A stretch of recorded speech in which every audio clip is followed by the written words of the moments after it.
I was back to square one. After leaving my first true love, I faced a journey of guilt and pride that would not allow me to start again. There were many voices in my head, so I was weak and afraid. There is nothing as horrible as knowing the truth and knowing you failed.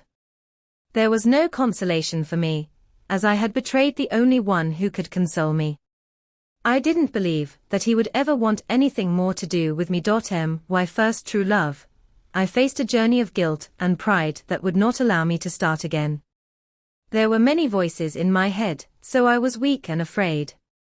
There is nothing as horrible as knowing the truth and knowing you failed. There was no consolation for me, as I had betrayed the only one who could console me. I didn't believe that he would ever want anything more to do with me.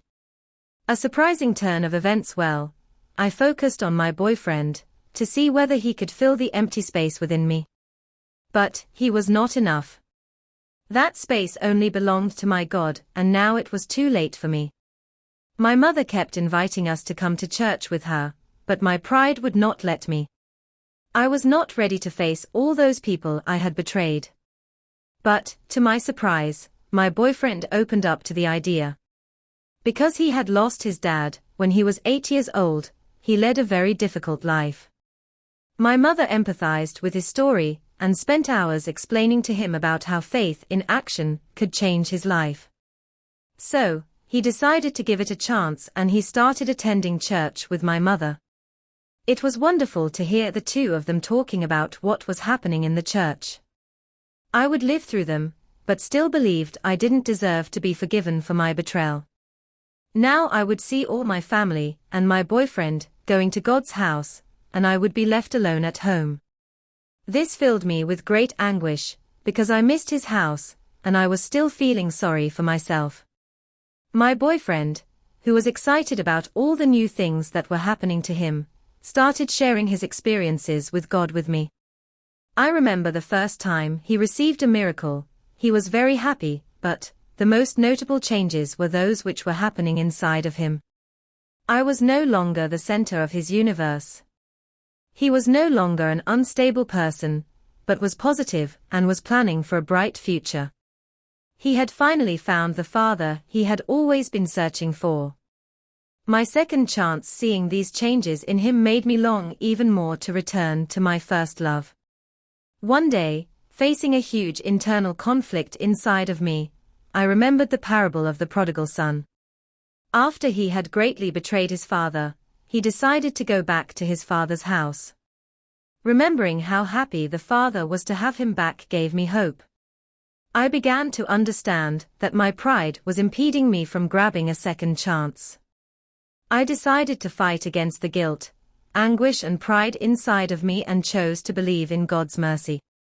Once again, I had nothing to lose. I remember the day. These meetings were special as they were all about salvation. On that day, I held nothing back. I poured out everything I had inside of me and I knew he was happy that I was back. That day I met Jesus. Although the church was full, it was as if it were empty. For me, there was only me and him. The conclusion that day marked a new beginning for me, and knowing where I had come from, I never looked back after that. Many more experiences have come after that and I could easily write a book, LOL. But, all I can say is, that day, he saved me and restored my life. He delivered me and took away all obstacles I had placed between us when I backslid in my faith. After a long journey filled with reverence and perseverance, I received the opportunity to serve my God as an assistant again.